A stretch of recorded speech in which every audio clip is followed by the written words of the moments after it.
नमो नमः।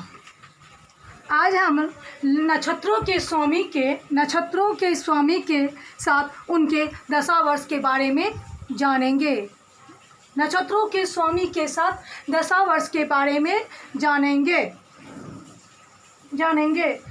जिस नवग्रहों की भक्ति पूर्वक अनेक प्रकार से बहुत काल तक यानी प्राचीन काल से आराधना से संतुष्ट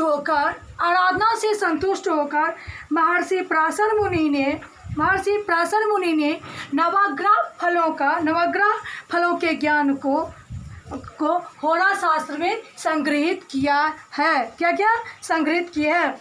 उसके सार तत्व को अनेक परीक्षणों के अनंतर घटित होते हुए महादशा फल को दर्शाते हैं, कहते हैं। कृत्तिका नव नक्षत्र के द्वारा सूर्य, चंद्रमा, भौम, मंगल, राहु, बृहस्पति, शनि, बुध, केतु, शुक्र क्या ये दशापति होते हैं? क्या होते हैं? दशापति होते हैं। उत्तरा फाल्गुनी से लेकर के पूर्वाषाढ़ पर्यंत से भरणी पर्यंत वे ग्रह क्रम से दशापति कहलाते हुए दशापति कहलाते हैं। उत्तरा फाल्गुनी से लेकर पूर्वाषाढ़ पर्यंत और उत्तराषाढ़ से भरणी पर्यंत वे ग्रह क्रम से दशापति होते हैं।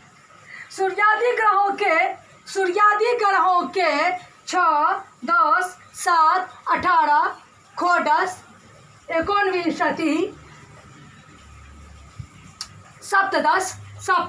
20 ये वर्ष जो है दशावर्ष कहलाते क्या होते हैं?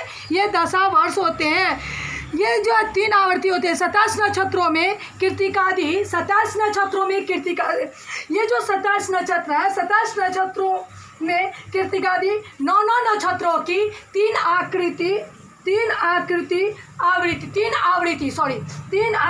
नक्षत्रों की 3 आवृत्ति संपन्न होती है।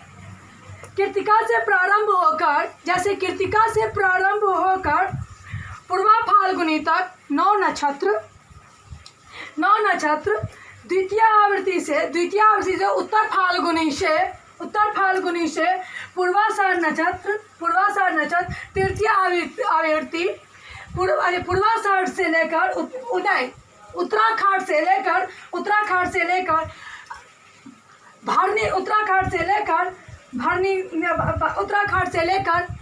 भरणी तक 9 नक्षत्र जो है होते हैं। इस प्रकार ये 3 नक्षत्रों के कुल 9 समूह बनते हैं। कितना बनते हैं? 9 समूह बनते हैं। इस स्थिति को इस तालिका में इस प्रकार से दर्शाया गया है। उपरोक्त तालिका के अनुसार ये जो तालिका है इस तालिका के अनुसार जो है नक्षत्रों के स्वामी कृत्तिका, फाल्गुनी, पूर्वा फाल्गुनी, पूर्वाषाढ़ इन नक्षत्रों के स्वामी कौन है? सूर्य है।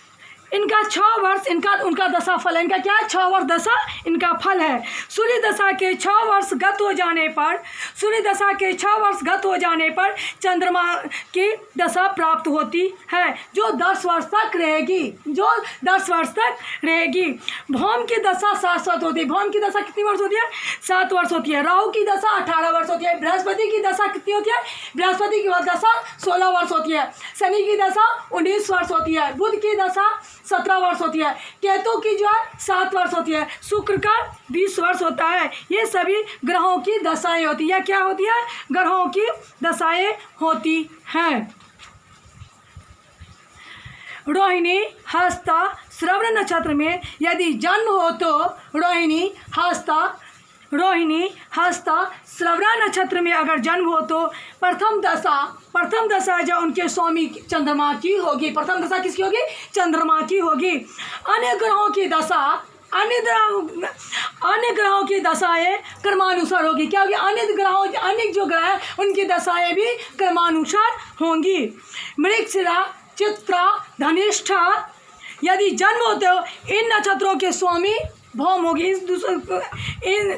इन नक्षत्रों के स्वामी क्या होगी? भौम की प्रथम दशा जन्म काल में होगी। प्रथम दशा जन्म काल में होगी। उस प्रथम दशा के समाप्त होने पर क्या हो जाएगा? राहु की दशा प्रारंभ हो जाएगी।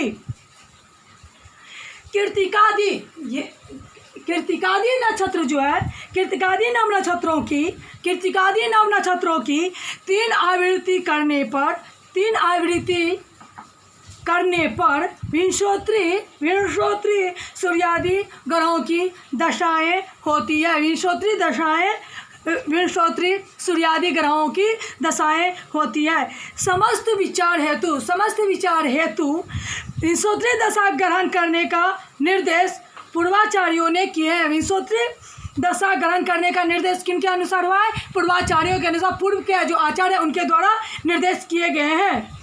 अष्टोत्री यानी 108 वर्ष दशा ग्राह्य नहीं है। 108 वर्ष जो है वह दशा ग्राह्य नहीं है।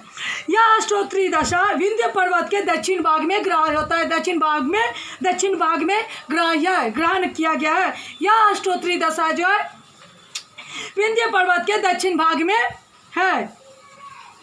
हमने प्रयुक्त तालिका, ये जो तालिका इस जन्मकालिक दशा का ज्ञान करना सरल है। यदि किसी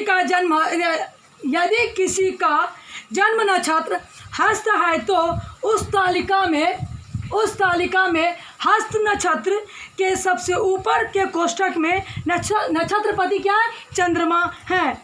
या उस व्यक्ति का जन्म अगर चंद्रमा की महादशा के मध्य हुआ है तो नीचे के कोष्ठक से चंद्रमा के दशावर्ष का ज्ञान किया जा सकता है। किसी ग्रह की संपूर्ण दशा को कितने वर्षादि जन्म से पूर्व बीत चुके हैं और कितने शेष हैं, यह जानने के लिए हमें यह जानना आवश्यक है कि जन्मकाल तथा जन्म नक्षत्र की कितनी घटियादिगत जो है बीत चुकी है।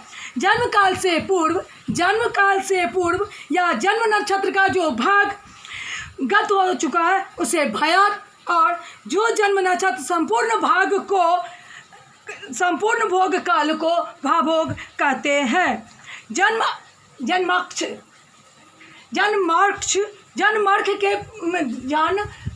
के प्रारंभ से जन्मेष्ट काल तक गत हुआ घटियादि ही भयात होता है, भयात कहलाता है।